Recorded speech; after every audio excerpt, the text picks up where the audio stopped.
Chapter 2. The tests begin after lunch. We sit at the long tables in the cafeteria, and the test administrators call 10 names at a time, one for each testing room. I sit next to Caleb and across from our neighbor Susan. Susan's father travels throughout the city for his job, so he has a car and drives her to and from school every day. He offered to drive us too, but as Caleb says, we prefer to leave later and would not want to inconvenience him. Of course not. The test administrators are mostly abnegation volunteers, although there is an erudite in one of the testing rooms and a dauntless in another to test those of us from abnegation, because the rules state that we can't be tested by someone from our own faction. The rules also say that we can't practice for the test in any way, so I don't know what to expect. My gaze drifts from Susan to the dauntless tables across the room. They are laughing and shouting, playing cards. At another set of tables, the erudite chatter over books and newspapers in constant pursuit of knowledge. A group of Amity girls in yellow and red sit in a circle on the cafeteria floor, playing some kind of ham-slapping game involving a rhythmic sound. Every few minutes, I hear a chorus of laughter from them as someone is eliminated and has to sit in the center of the circle. At the table next to them, Candor boys make wide gestures with their hands. They appear to be arguing about something, but it must not be serious because some of them are still smiling. At the abnegation table, we sit quietly and wait.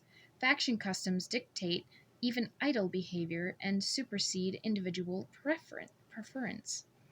I doubt all the erudite want to study all the time, or that every Candor enjoys a lively debate, but they can't defy the norms of their factions any more than I can. Caleb's name is called in the next group. He moves confidently toward the exit.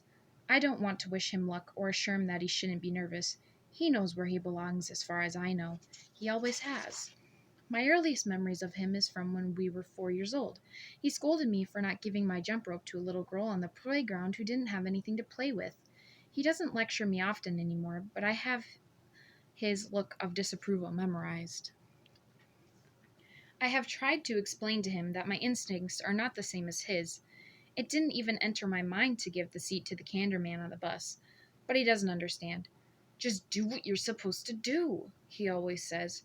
Is it that easy for him? It should be that easy for me. My stomach wrenches. I close my eyes and keep them closed until 10 minutes later when Caleb sits down again.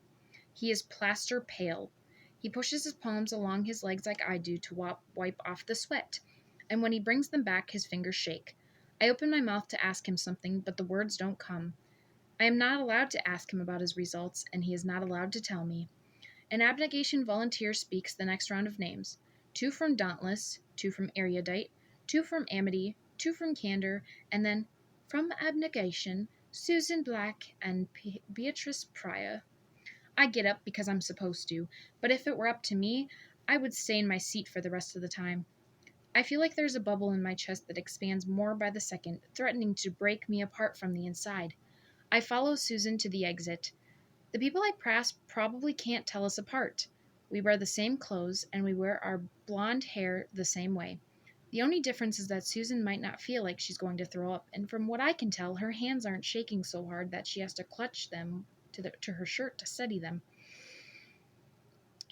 Waiting for us outside the cafeteria is a row of 10 rooms. They are used only for the aptitude tests, so I've never been in one before. Unlike the other rooms in the school, they are separated, not by glass, but by mirrors. I watch myself, pale and terrified, walking towards one of the doors. Susan grins nervously at me as she walks into room 5, and I walk into room 6, where a dauntless woman waits for me. She's not as severe looking as the young dauntless I have seen. She has small, dark, angular eyes and wears a black blazer like a man's suit and jeans. It is only when she turns to close the door that I see a tattoo on the back of her neck, a black and white hawk with a red eye. If I didn't feel like my heart had migrated to my throat, I would ask her what it signifies. It must signify something. Mirrors cover the inner walls of the room. I can see my reflection from all angles, the gray fabric obscuring the shape of my back, my long neck, my knobby-knuckled hands, red with blood blush. The ceiling glows with white with light. In the center of the room is a reclined chair, like a dentist's, with a machine next to it. It looks like a place where terrible things happen. Don't worry, the woman says. It doesn't hurt. Her hair is black and straight, but in the light I can see that it is streaked with gray. Have a seat and get comfortable, she says. My name is Tori. Clumsily, I sit in the chair and recline, putting my head on the headset. The lights hurt my eyes. Tori busies herself with the machine on my right. I try to focus on her and not on the wires in her hands. Why the hawk? I blurt out as she attaches an electrode to my forehead. Never met a curious abnegation before, she says, raising her eyebrows at me. I shiver and goosebumps appear on my arms. My curiosity is a mistake, a betrayal of abnegation values. Humming a little, she presses another electrode to my forehead and explains. In some parts of the ancient world, the hawk symbolizes the sun. Back when I got this, I figured I always had the sun on me. I wouldn't be afraid of the dark. I try to stop myself from asking another question, but I can't help it. You're afraid of the dark? I was afraid of the dark, she corrects me. She presses the next electrode to my forehead and attaches a wire to it. She shrugs. Now it reminds me of the fear I've overcome. She stands behind me. I squeeze the armrest so tightly the redness pulls away from my knuckles. She tugs wires around her, attaching them to me, to her, to the machine behind her. Then she passes me a vial of clear liquid. Drink this, she says. What is it? My throat feels swollen. I swallow hard. What's going to happen? Can't tell you that, just trust me. I press air from my lungs and tip the contents of the vial into my mouth. My eyes close. When they open, an instant has passed, but I'm somewhere else. I stand in the school cafeteria again, but all the long tables are empty, and I see through the glass walls that it's snowing. On the tables in front of me are 2 baskets. In one is a hunk of cheese, and in the other a knife the length of my forearm. Behind, a woman says, Choose. Why? I ask. Choose, she repeats. I look over my shoulder, but no one is there. I turn back to the baskets. What will I do with them? Choose, she yells. When she screams at me, my fear disappears and my stubbornness replaces it. I scowl and cross my arms. Have it your way, she says. The baskets disappear. I hear a door squeak and turn to see who it is. I see not a who, but a what. A dog with a pointed nose stands a few yards away from me. It crouches low and creeps towards me, its lips peeling back from its white teeth. A growl gurgles from deep in its throat, and I can see why the cheese would have come in handy, or the knife, but it's too late now. I think about running, but the dog will be faster than me. I can't wrestle it to the ground. My head pounds. I have to make a decision. If I can jump over one of the tables and use it as a shield. No, I am too short to jump over the tables and not strong enough to tip one over. The dog snarls, and I can almost feel the vibrations in my skull. My biology textbook says the dog can smell fear because of a chemical secreted by human glands in a state of duress, the same chemical a dog's prey secretes. Smiling fear leads them to attack. The dog inches towards me, its nails scraping the floor. I can't run, I can't fight. Instead, I breathe in the smell of the dog's foul breath and not try to think about what it just ate. There are no whites in its eyes, just a black gleam. What else do I know about dogs? I shouldn't look it in the eye. That's a sign of aggression. I remember asking my father for a pet dog when I was young, and now staring at the ground in front of the dog's paws, I can't remember why. It comes closer, still growling. If staring into its eyes is a sign of aggression, what's a sign of submission? My breaths are loud but steady. I sink to my knees. The last thing I want to do is lie on the ground in front of the dog, making its teeth level with my face. But it's the best option I have. I stretch my legs out behind me and lean on my elbows. The dog creeps closer and closer until its warm breath is on my face. My arms are shaking. It barks in my ear, and I clench my teeth to keep from screaming. Something rough and wet touches my cheek. The dog's growling stops, and when I lift my head to look at it again, it is panting. It licked my face. I frown and sit on my heels. The dog props its paws up on my knee and licks my chin. I cringe, wiping the drool off my skin, and laugh. You're not such a vicious beast, huh? I get up slowly so I don't startle it, but it seems like a different animal than the one that faced me a few seconds ago. I stretch out my hand carefully so I can draw it back if I need to. The dog nudges my hand with its head.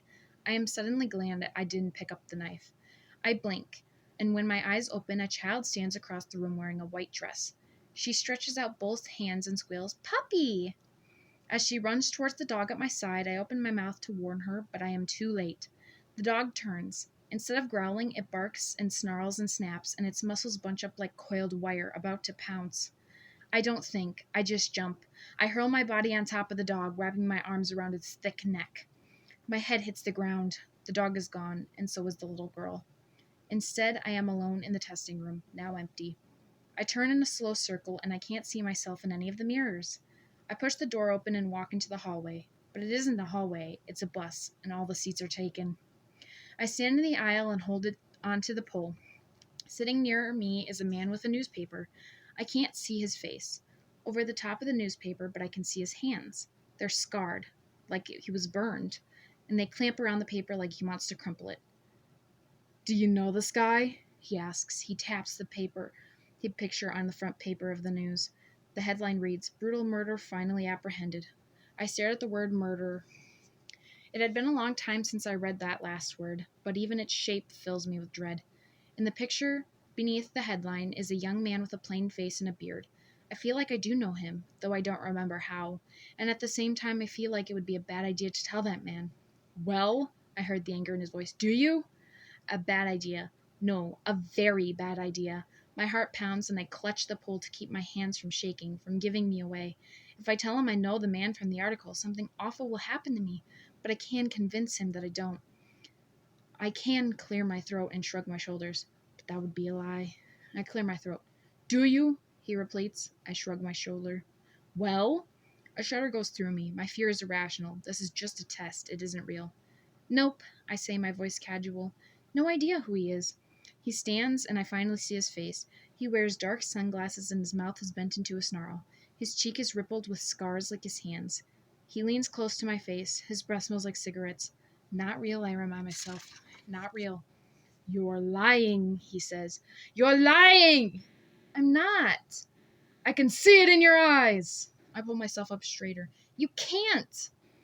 "If you know him," he says in a low voice, "you could save me. You could save me." I narrow my eyes. "Well," I say, I set my jaw, "I don't."